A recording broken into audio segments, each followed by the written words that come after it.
3 parts of reverb. This is going to inform how we are going to create compelling depth inside of our mix.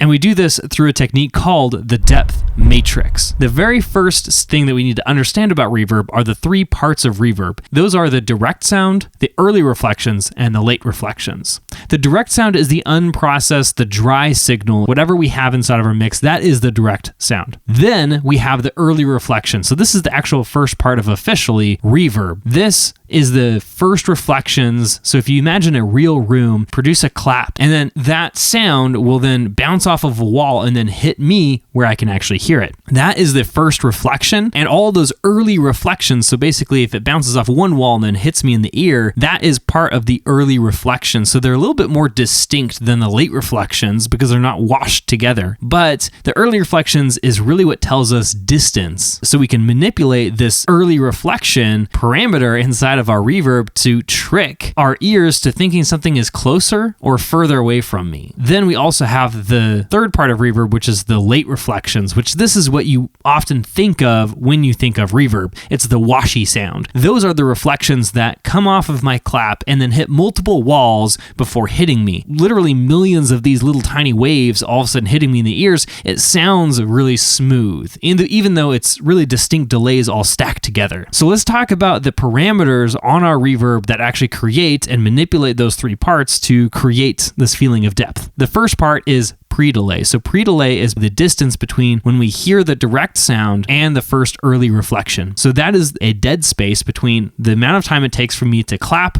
for it to hit the wall, and then hit me in the ear. That space in between can be manipulated. We can either push it out or bring it in to have a perception of closeness or further away. The next parameter that we utilize is the early late reflection balance. So this is the balance between those early reflections and the late reflections. So how loud those are comparatively to one another. And we can manipulate this to make the early reflections far louder than the late reflections, and then that's going to make something feel close to us. Versus the other one, if the washy sound is loud comparatively to those early reflections, then the item is going to feel farther away. And then the third parameter that we can use is the direct sound comparatively to both the early and late reflection. The dry sound comparatively to the entire reverb. The more reverb sound we have, the farther away it's going to appear. Less reverb sound we have, the closer it's going to be to me. So we can utilize all 3 of those parameters to then manipulate the sound to make it sound either further away or closer to me. Our strategy inside of the mix is to create 3 spaces, a front, middle, and back,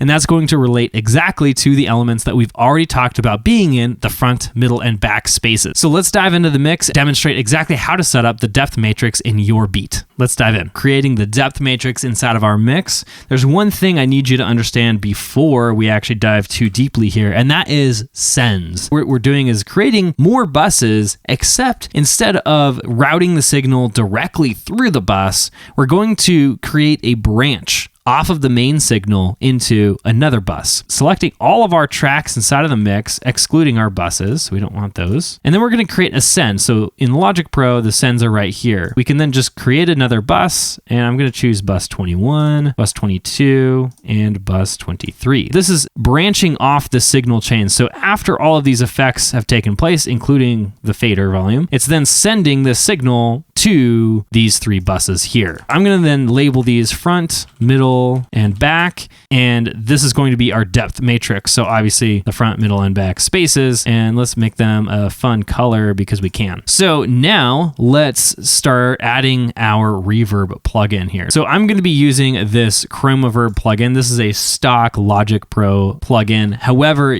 there are other options to use this same technique in other reverbs. There are reverbs that you cannot use. I am linking a few options down below of third-party plugins that you can download and utilize this technique inside of your own mixes if your plugin does not have the proper controls. Our first job is to identify what kind of space we want our mix to be in. We have a room here by default. We can pick any of these ones, or we can pick a preset. It honestly does not matter. We can pick any room we want. In this case, we kind of have like an epic feeling mix, and I want it to feel big. And so try out a large room. I'm going to turn this on, raise the signal I'm sending to this, hear it, and see if this is what I want for my mix. Yeah, it's not epic enough. We need a bigger one. Let's do halls. Film music hall. That sounds fun.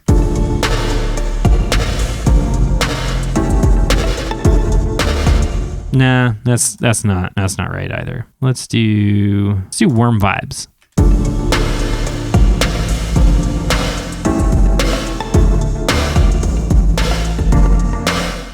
Don't hate that one. Let's try a different one. Vintage concert hall, maybe?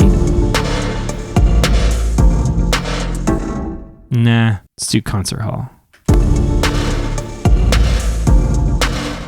Vocal hall the most.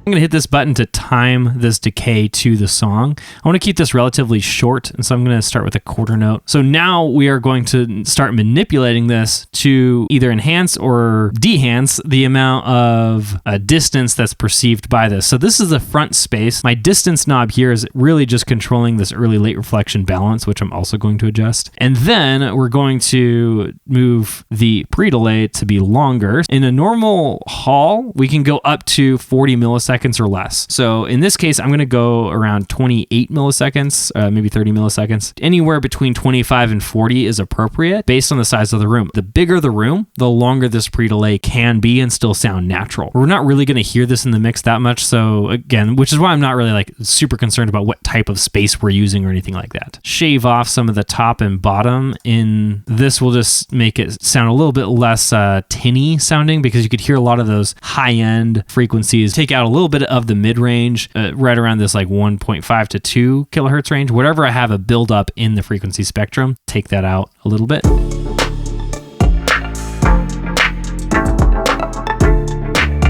So you can tell it's just a little harsh right there. That is the front space. Now let's move on to the next space. So we're just going to copy that plugin. We're going to use the same exact parameters except for those 3 parameters that are going to impact distance. So that's going to be our pre-delay. We're going to make that shorter, and our distance is going to be 50-50, and then our early late reflection balance is going to be around 70-30. And then our backspace is pre-delay is going to be as short as possible, so 0 or 1. Distance is going to be 100%, and the details is going to be early, late is going to be 50-50. One last step is that we need to make sure it's going back to the main bus, which is bus number 5, because that's our mix bus. And now we are ready to start deciding which element should go where, because right now they're all going to the front bus, which I don't really need. Start sending it to different areas. So the kick first is going to go to the front space. Snare in the front space. I'm not really thinking about this because I know exactly where each of these elements already land and where I want it to go. So the clap is in the middle, hats, these are all going to be in the middle. 808 are going to be in the front. Let's put the Moog in the middle, and the pianos are in the middle. All these plucks are in the middle, and then the pad is in the back. It's the only one. It's all alone. Oh no. We have way too much reverb in the mix.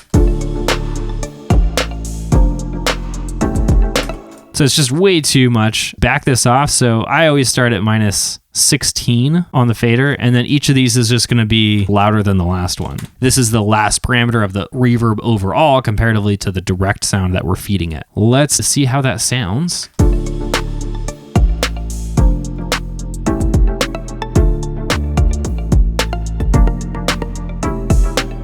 It's a little bit more than I want, so I'm going to drag it back a little bit. I want it to be relatively dry. Try that.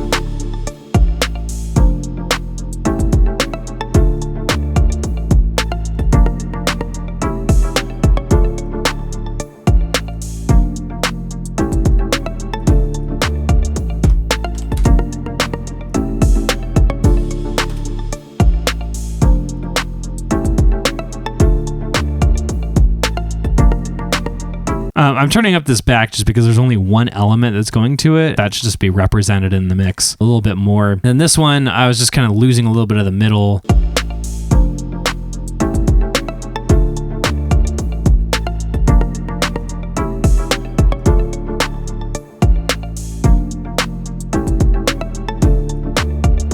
Similar to the back elements, when I mute this, I want to feel a change, even if I can't hear it. I'm not trying to add reverb to the mix. All I'm trying to do is create this sense of distance. So let's listen one more time. Here's without.